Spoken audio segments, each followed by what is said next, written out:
Hello friends, welcome back to UGC plugin in the British Literature series. Last lecture में हमने cover किया था Jacobian as को। हम ऑलरेडी जैकोबिन एज कंप्लीट कर चुके हैं, ड्रामेटिस्ट्स, पोएट्स। आज जो है हम कवर करेंगे कैरोलाइन एज को। कैरोलाइन एज क्या है, क्यों कैरोलाइन एज को कैरोलाइन एज कहा जाता है, वो सब कुछ हम जानेंगे। किंग जेम्स का जो रेन था 1603 से लेकर 1625 तक का था। उनके बाद उनके बेटे चार्ल्स वन राजा बने। जब जेम्स वन जो है राजा थे, उस एज को कहते हैं जैकोबिन एज। एंड उनके बेटे चार्ल्स वन जब राजा बने तो उसको हम कहते हैं कैरोलाइन एज। कैरोलाइन एज 1625 में शुरू हुई एंड 1649 में चार्ल्स वन की डेथ के साथ वो खत्म हो जाती है। तो इस एज में हुआ क्या, चार्ल्स वन कैसे राजा थे, कैसा हिस्टोरिकल पॉलिटिकल बैकग्राउंड था, वो सब कुछ हम जानेंगे। चार्ल्स वन जो है उनमें कुछ कुछ जो चीजें थी अपने फादर से आई थी, कुछ गुण जो है उनके फादर के थे और उनके फादर की कमियां भी उनके अंदर आई और वो बहुत कट्टर टाइप के राजा थे। वो डिवाइन राइट ऑफ किंग को कट्टरता से मानते थे, उसमें विश्वास रखते थे। अब डिवाइन राइट ऑफ किंग का क्या मतलब है? जो किंग की मर्जी हो वो ही भगवान का आदेश माना जाए। यानी कि जो पहले टाइम पे ये मान्यता होती थी कि जो राजा ने कहा वो भगवान का आदेश होता है, यानी कि गॉड ही एक तरह से इंस्पायर करते हैं राजा को कोई भी आदेश देने के लिए। तो चार्ल्स वन को लगता था कि जो भी मैं डिसीजन लूं उसको इस तरह से माना जाए जैसे गॉड की बात को हम मानते हैं, गॉड का वचन हम मानते हैं। अब जब किसी राजा की ऐसी इंटेंशन हो, मतलब वो कुछ भी करवा सकता है, कुछ भी गलत कर सकता है। उस टाइम पर गवर्नमेंट जो है वो दो हाउसेस में डिवाइडेड थी। हाउस ऑफ कॉमन्स जो कॉमन लोगों का हाउस था, कॉमन लोगों की बात की जाती थी उसमें, एंड हाउस ऑफ रॉयल्स जो कि किंग चार्ल्स वन को फेवर करते थे। तो दो तरह के हाउसेस थे। जो चार्ल्स वन है उन्होंने बहुत सारी ऐसी गलतियां की, बहुत सारे ऐसे गलत फैसले लिए जिसकी वजह से पार्लियामेंट ने उनको रोकने की कोशिश की। पार्लियामेंट ने उनको बहुत सारी वार्निंग्स भी दी, बट जिसकी वजह से सिविल वॉर हुई।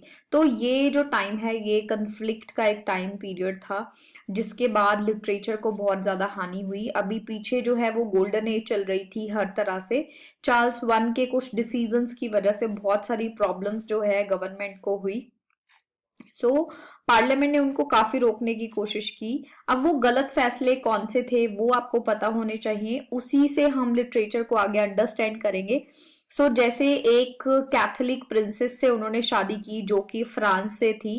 एंड ये क्या गलत हुआ, इसमें तो कोई गलत बात हमें लग नहीं रही है, बट उसका इम्पैक्ट बहुत गलत हुआ पॉलिटिकल तरीके से देखें।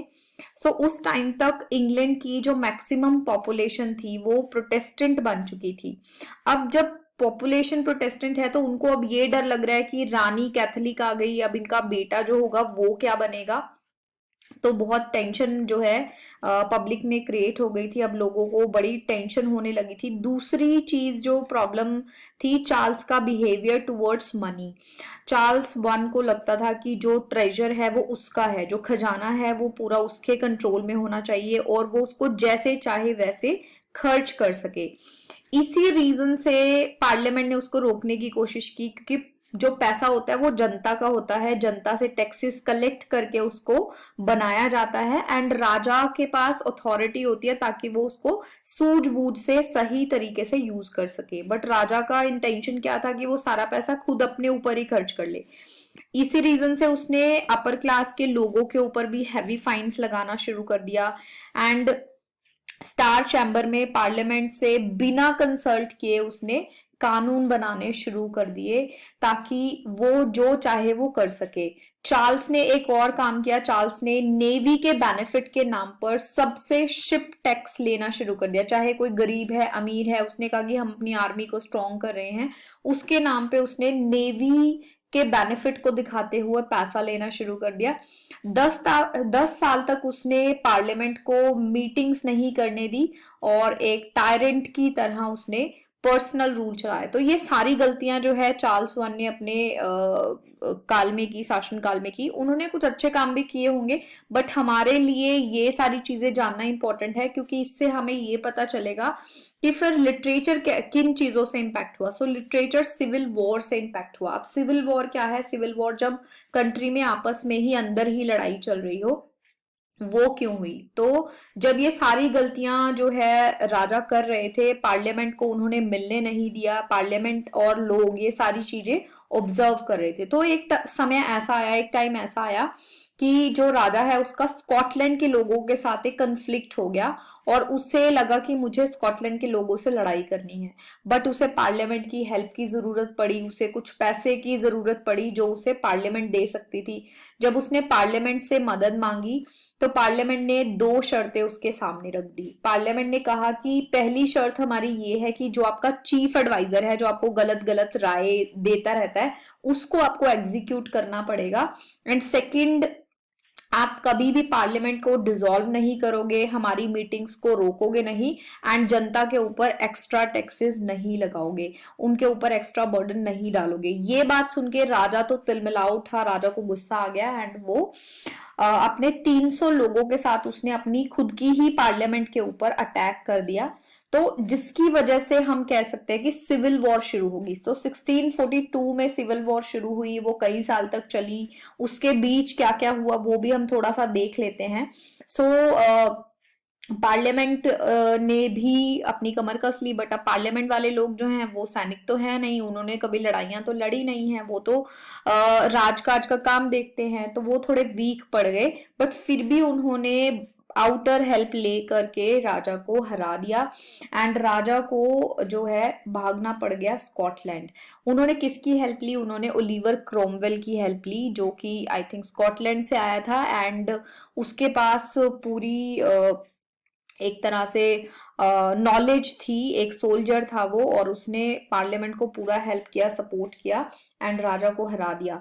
सो जब राजा स्कॉटलैंड गए, राजा भाग गया स्कॉटलैंड, चार्ल्स वन, तो स्कॉटलैंड वाले लोग तो पहले से ही राजा से नाराज थे, और उन्होंने राजा की हेल्प करने से मना कर दिया। साथ ही उन्होंने क्रोमवेल के हवाले कर दिया। उन्होंने कहा कि ले जाओ इसको, हम इस राजा की कोई हेल्प नहीं कर सकते। तो अब राजा जो है उसको जेल में डाल दिया गया, बट चार्ल्स तो राजा है, वो चुपचाप जेल में थोड़ी बैठेगा।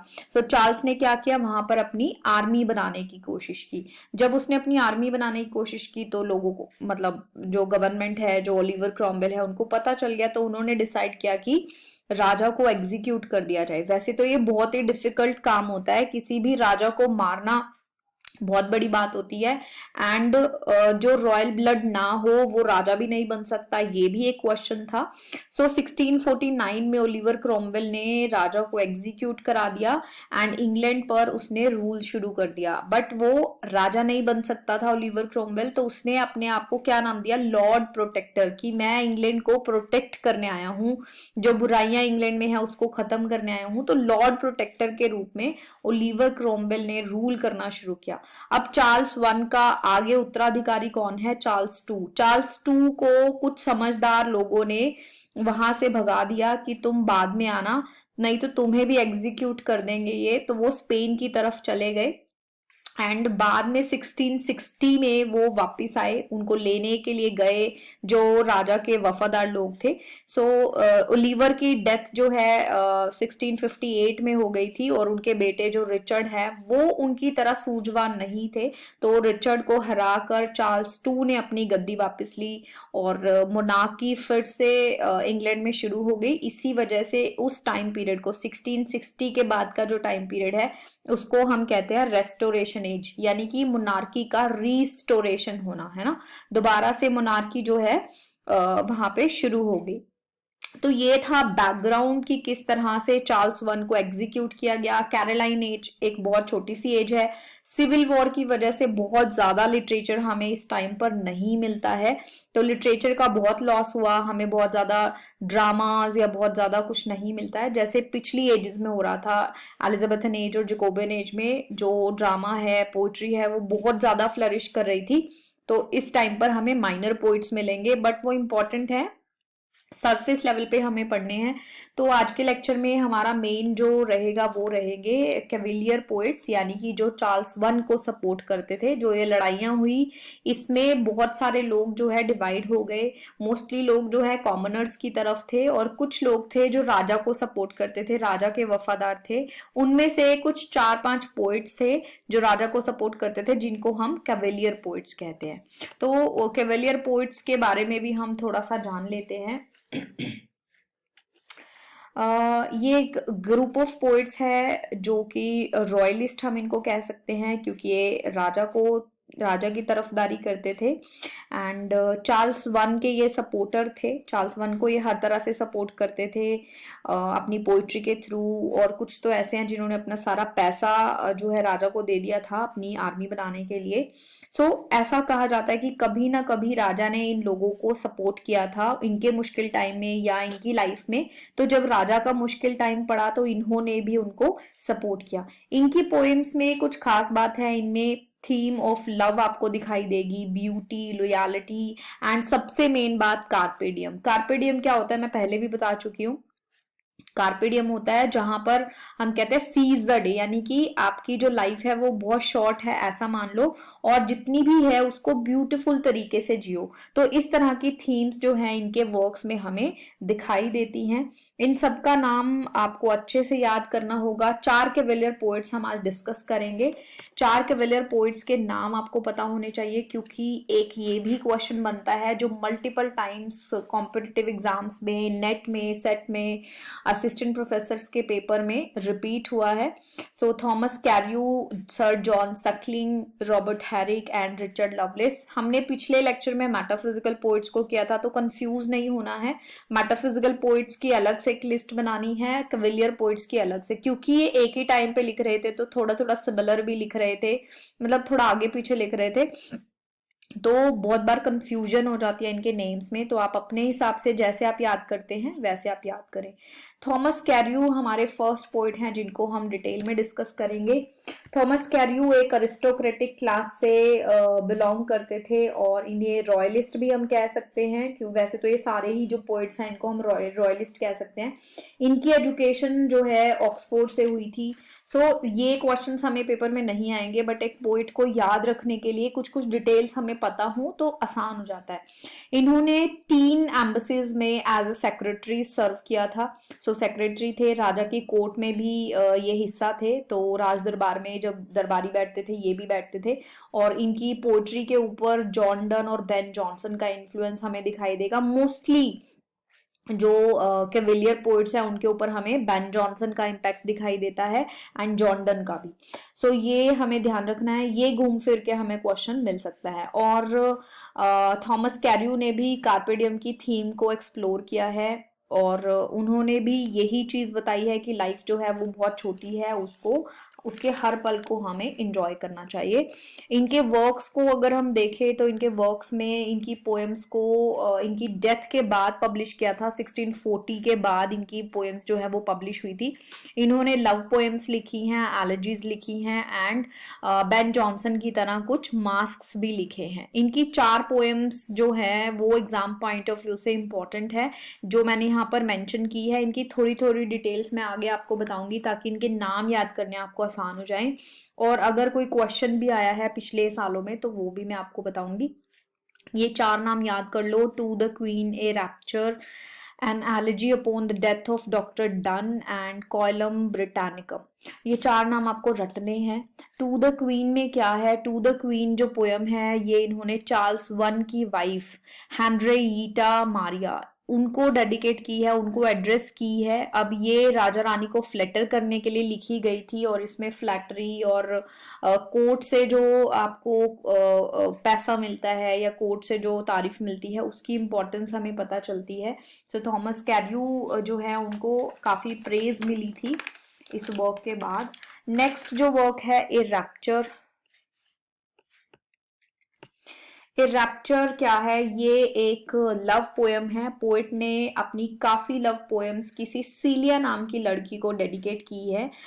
उसके बारे में बहुत ज़्यादा हमें नॉलेज नहीं है, बट मोस्टली सीलिया को डेडिकेट की है। सीलिया एक इम्पॉर्टेंट नाम है, याद रखना। इस पोएम में सेंसुअस डिस्क्रिप्शन होने की वजह से, फिजिकल लव के डिस्क्रिप्शन होने की वजह से इसको कंट्रोवर्शियल माना जाता है। तो ये इसकी खास बात है। इसमें विविड इमेजरी और मेटाफर्स को यूज़ किया गया है, और ये इनकी लॉन्गेस्ट पोएम है, इसलिए भी इम्पॉर्टेंट है। इससे ज़्यादा हमें बहुत डिटेल में इस पोएम से कुछ करना नहीं है। N elegy upon the death of doctor done. जैसा कि इसके नाम से ही हमें पता चल रहा है कि जॉन डन की डेथ को मॉर्न करने के लिए ये वर्क लिखा गया है, ये पोएम लिखी गई है। एंड इस पोएम में पोइट ने जॉन डन को यूनिवर्सल मोनार्क ऑफ विट कहा है, जो कि नेट सेट में पूछा भी गया है। तो एक इम्पॉर्टेंट पॉइंट है, इसको आपको याद रखना है। यूनिवर्सल मोनार्क ऑफ विट किसको कहा गया है? मिस्टर जॉन डन को कहा गया है।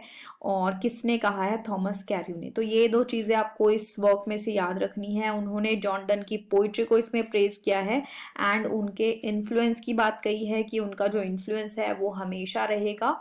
जैसे कि एक कोई भी ऑथर अगर किसी दूसरे ऑथर के लिए अगर एलिजी लिखता है, तो मोस्टली वो यही चीजें लिखते हैं कि एक पोइट का क्या इन्फ्लुएंस उनकी लाइफ में या आने वाली एजेस में रहेगा। नेक्स्ट है कोएलम ब्रिटानिकम।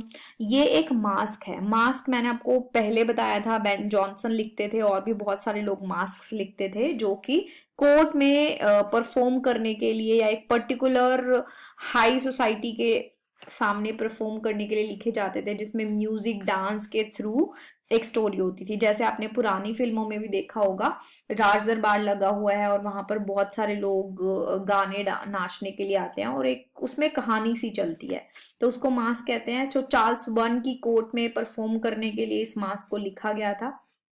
इसके थ्रू जो पोएट हैं उन्होंने मोनार्की को सेलिब्रेट किया है, कि जो राजा है वो कैसा होना चाहिए, एक आइडियल कोर्ट कैसी होनी चाहिए, उसका एक विजन दिखाने की कोशिश की है।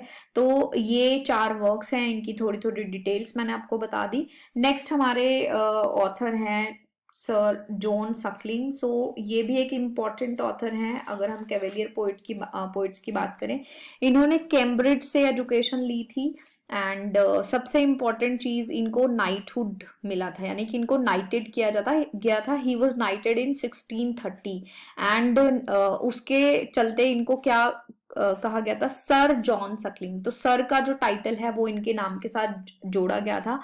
इसके अलावा अगर हम इनकी पर्सनल लाइफ की बात करें, इनको बॉलिंग में इंटरेस्ट था, कार्ड गेम्स ये खेला करते थे, एंड इन्होंने एक नई तरह की कार्ड गेम भी इन्वेंट की थी जिसको क्रिबेज कहते हैं, CRIBBAGE, क्रिबेज कहते हैं। वो इन्होंने इन्वेंट की थी। इन्हें नेचुरल इजी सकलिंग कह के भी संबोधित किया जाता था। बहुत सारे लोग इनको नेचुरल इजी सकलिंग भी कहते थे। सो सकलिंग ने पोइट्री एंड प्लेज दोनों लिखे हैं।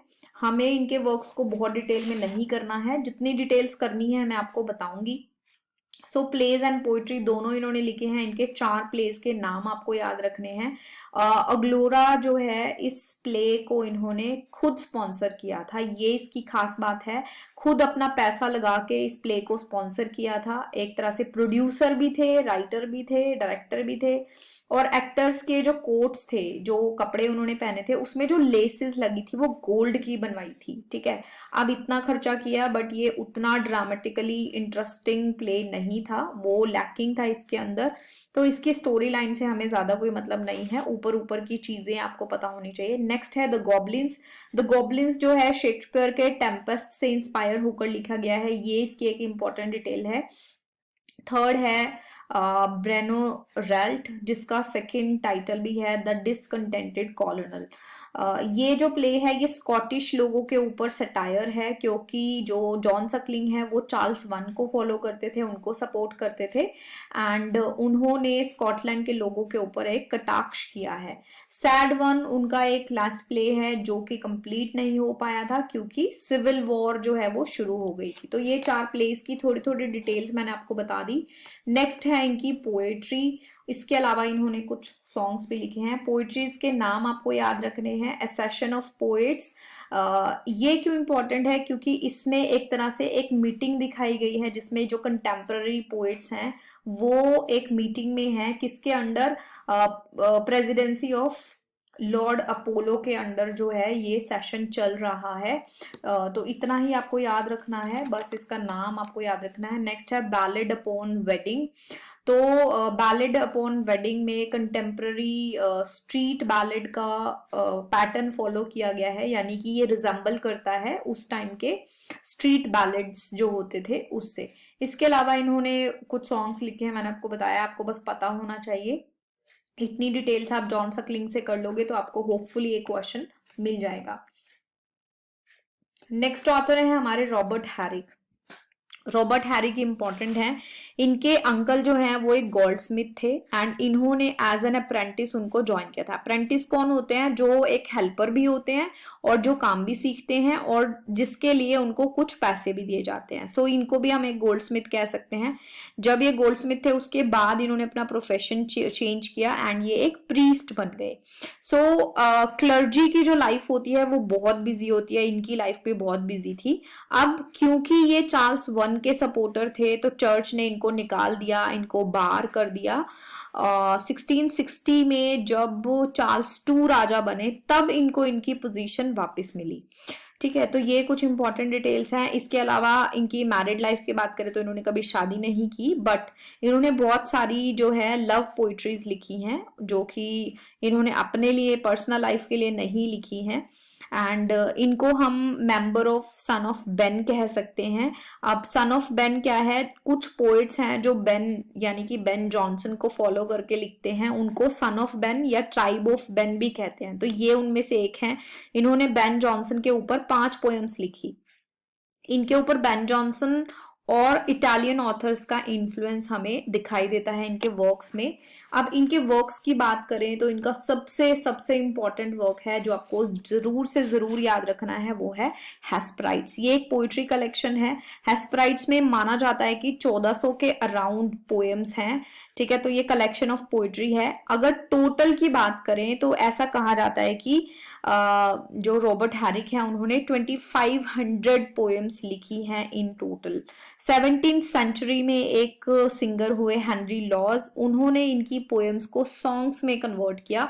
तो हेस्पराइट से हमें कोई पोएम नहीं पढ़नी है, बट हमें ये पता होना चाहिए कि ये किसका वर्क है, इसमें ऑलमोस्ट कितनी पोएम्स हैं, क्योंकि वो मल्टीपल पॉइंट्स लेके आपसे क्वेश्चन पूछ सकते हैं। क्योंकि 1400 पोएम्स हैं तो पोएम से क्वेश्चन आने के चांसेस बहुत रेयर हैं, तो हम 1400 पोएम्स में से कुछ नहीं करेंगे। इसके अलावा कुछ और पोएम्स भी एग्जाम पॉइंट ऑफ व्यू से इंपॉर्टेंट है, जैसे कि प्रेयर टू बेन जॉनसन। अब इसमें भी हमें नाम से ही पता चल रहा है कि बेन जॉनसन को डेडिकेट की गई है। इस पोएम में इन्होंने बेन जॉनसन को फादरली फिगर दिखाया है। वो बेन जॉनसन को अपना मेंटोर भी मानते हैं और उन्होंने बेन जॉनसन को सेंट कहकर पुकारा है। और वो कहते हैं कि मैं उस सेंट बेन जॉनसन से प्रेयर करता हूँ या प्रे करता हूँ, जो कि जिनकी सोल जो है वो हेवन में है। तो एक तरह से ग्लोरीफाई किया है कि बेन जॉनसन एक संत की तरह है, उनकी जो टीचिंग्स हैं वो हमेशा दुनिया में रहेंगी। लोग हमेशा उनकी जो टीचिंग्स हैं, उनके जो वर्क्स हैं, उनसे कुछ ना कुछ सीखते रहेंगे। सो बेन जॉनसन का एक भारी इन्फ्लुएंस हमें कैविलियर पोइट्स के ऊपर दिखाई देता है। नेक्स्ट जो वर्क है डिलाइट इन डिसऑर्डर। अब ये वर्क कैसा है, ये वर्क जो है पोइट ने ओविड को फॉलो करके लिखा है। सो ओविड की तरह रॉबर्ट ने भी सेक्सुअल मेटाफर्स को यूज किया है। ओविड भी इसी तरह की इमेजरी यूज करते थे, जिसकी वजह से इनको काफी क्रिटिसाइज किया गया था। अब इस पोएम में he tells his mistress that slightest change in your personality appetite my sexual pleasure। अब ऐसी चीजें लिखेंगे तो फिर इनको उस टाइम पे क्रिटिसाइज किया ही जाएगा, तो इनके इस वर्क को क्रिटिसाइज किया गया था, बट ये इनका इंपॉर्टेंट वर्क है। नेक्स्ट है to the virgins to make much of time। अब ये जो लास्ट के 3 पोएम्स हैं, कोरिनास गोइंग ए मेइंग, टू डैफोडिल्स, इन सब में कार्पे डियम की थीम है। ठीक है, सो कार्पे डियम मैंने आपको ऑलरेडी बता दिया है कि हमारे पास जो शॉर्ट टाइम है उसे हमें बहुत सुंदर तरीके से यूज करना चाहिए।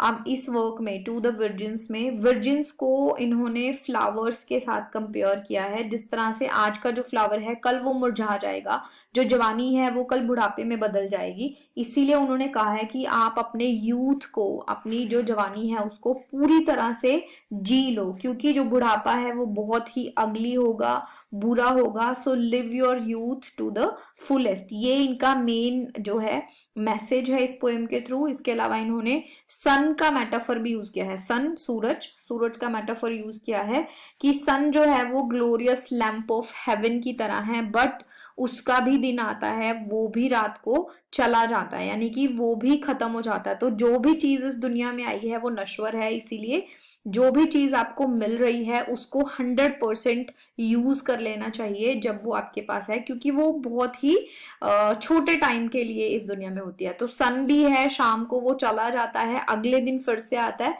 तो सन को इन्होंने यूज किया है। इसके अलावा टू डैफोडिल्स बहुत इंपॉर्टेंट है। जब भी कोई फेमस ऑथर कोई पोएम लिखता है एंड उसके जैसे दो टाइटल्स होते हैं तो उस पे से क्वेश्चन डेफिनेटली आता ही है, एंड टू डैफोडिल्स के ऊपर भी क्वेश्चन रिपीट से आया है।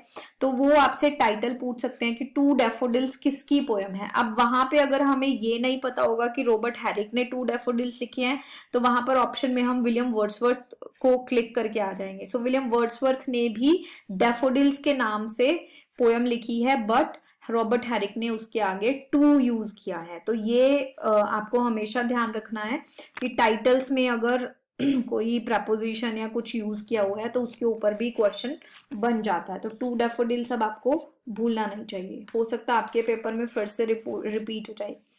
नेक्स्ट ऑथर है हमारे रिचर्ड लवलेस।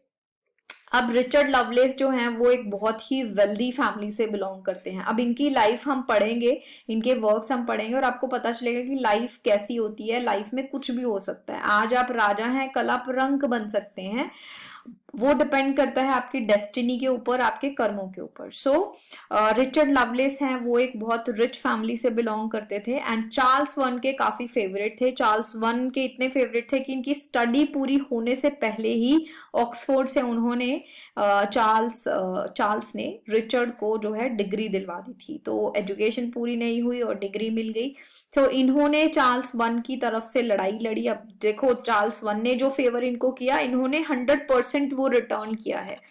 ये क्या कर रहे थे, ये पार्लियामेंट को समझाने के लिए गए थे जब लड़ाई चल रही थी। चार्ल्स वन को बंदी बना लिया था, तो पार्लियामेंट को ये समझाने के, इन्होंने सोचा क्या पता मेरे समझाने से मान जाए पार्लियामेंट।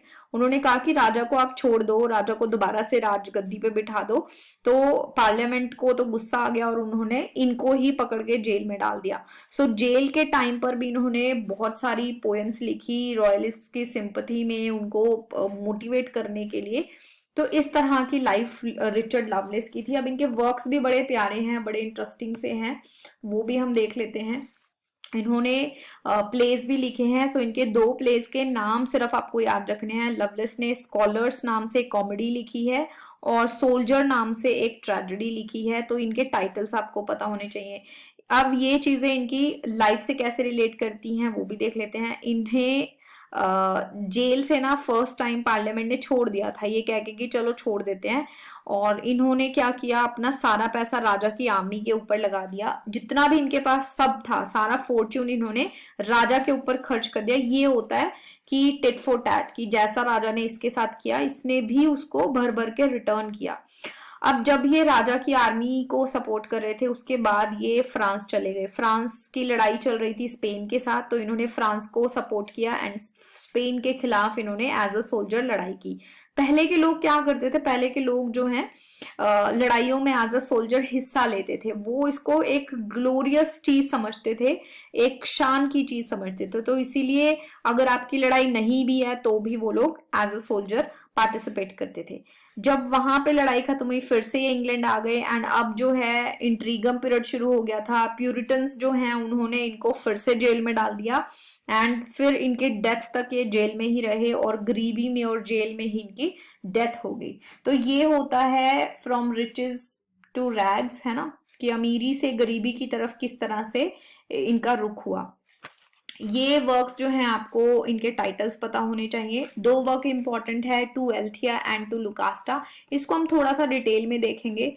टू एल्थिया, इनकी फर्स्ट इम्पोर्टेंट पोएम हम कह सकते हैं, जो इन्होंने फर्स्ट इम्प्रिजनमेंट के दौरान लिखी थी, जब ये पहली बार जेल में हो गए थे, जब पार्लियामेंट ने इनको पकड़ के जेल में डाल दिया था. So he said that his love for Althea is so free that no bird can imagine. पहले स्टेंजा में ये कहते हैं कि मेरा जो लव है एल्थिया के लिए वो इतना प्योर और इतना फ्री है कि जैसे आसमान में बर्ड्स फ्री घूमते हैं वो भी उतनी फ्रीडम को समझ नहीं पाएंगे.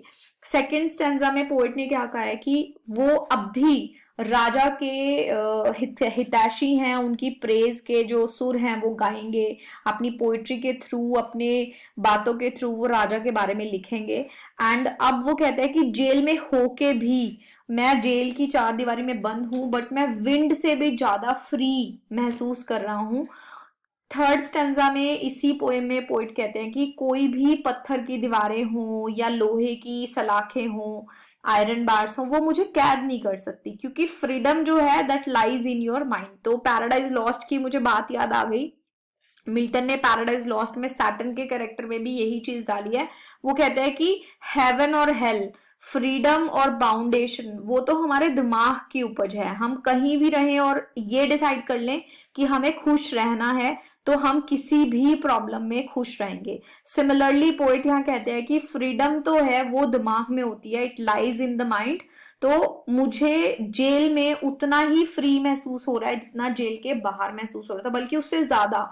अब उसे लगता है कि उसे सोचने का मौका ज्यादा मिलता है. एक पोइट को क्या चाहिए? शांति चाहिए, उसको कोई डिस्टर्बेंस ना हो, उसको किसी के बारे में सोचना ना पड़े. तो वो कहता है कि जेल में मुझे अब ज्यादा फ्री महसूस हो रहा है. सेकंड जो पोएम है वो इन्होंने अपनी सेकंड इम्प्रिजनमेंट के दौरान लिखी थी, जब इनको प्यूरिटन्स ने बंद कर लिया था. To Lucasta going to the wars. अब मैंने आपको बताया था कि ये फ्रांस चले गए थे, वहां से इन्होंने स्पेन के साथ लड़ाई की थी. उसी लड़ाई को जस्टिफाई करते हुए ये पोएम इन्होंने लिखी है. तो फर्स्ट स्टैंजा में वो अपने लव को, यानी कि जो बिलवड के साथ इनका रिलेशन है लुकास्टा के साथ, उसको कहते हैं कि वो ट्रैंक्वालिटी की तरह है. ट्रैंक्वालिटी मतलब शांति, पीस. वो कहते हैं कि जैसे नन्स होती हैं, ननरी होती हैं, कोई रिलीजियस पाथ के ऊपर चलता है और उसको जो शांति महसूस होती है, मुझे तुम्हारे लव के साथ वही शांति, वही ट्रैंक्वालिटी मैं फील करता हूँ. ही सेड कि I find peace near you, मुझे तुम्हारे पास जो है वो शांति महसूस होती है. एंड आई अपोलोजाइज, क्योंकि ये जब वॉर पे गए उसके लिए ये माफी मांग रहे हैं. बट वो कहते हैं कि मुझे क्रूअल मत समझो कि मैं वॉर पे गया, मैं कोई क्रूअल नहीं हूं, बट वो ऑनर के लिए था. ठीक है, जो ऑनरशिप एक सोल्जर को मिलती है वो किसी और को नहीं मिलती. सेकंड स्टैंजा में वो वॉर को नई मिस्ट्रेस की तरह कंपेयर करते हैं कि जैसे कोई इंसान अपनी नई मिस्ट्रेस के साथ चिपका रहता है, उसके पीछे पीछे घूमता रहता है, वैसे ही वॉर मेरे लिए एक नई मिस्ट्रेस की तरह है. एंड फिर एक नेक्स्ट स्टेंजा में वो कहते हैं अपनी बिलवड से, you love me because I am honourable, तुम मुझसे, मैं ऑनरेबल हूं इसलिए प्यार करती हो, अगर मैं वॉर पर नहीं जाता शायद you would have not loved me. तो एक तरह से वो अपनी वॉर की जो गाथा है, जो ग्लोरी है, उसको एक्सप्लेन कर रहे हैं अपनी बिलवड को इस पोएम के थ्रू. सो यहाँ पर जो है हमारी कैवेलियर एज या कैरोलाइन एज खत्म हो जाती है. सारे चारों पोइट्स हमने डिटेल में कर लिए, आप इन सबको रिवाइज करना. नेक्स्ट लेक्चर में हम लोग करेंगे, एक छोटा सा पीरियड है इंट्रीगम पीरियड, जिसमें मोस्टली हमें रिलीजियस पोइट्री मिलेगी और थोड़े से कुछ 5-6 पोइट्स मिलेंगे, जिसमें से जॉन मिल्टन एक इम्पॉर्टेंट पोइट हैं और कुछ माइनर पोइट्स को भी हम पढ़ेंगे. तब तक आप अपना ये वाला जो एज है वो कवर कर लो. एंड कोई डाउट, कोई क्वेश्चन है तो मुझे कमेंट्स में आप पूछ सकते हो.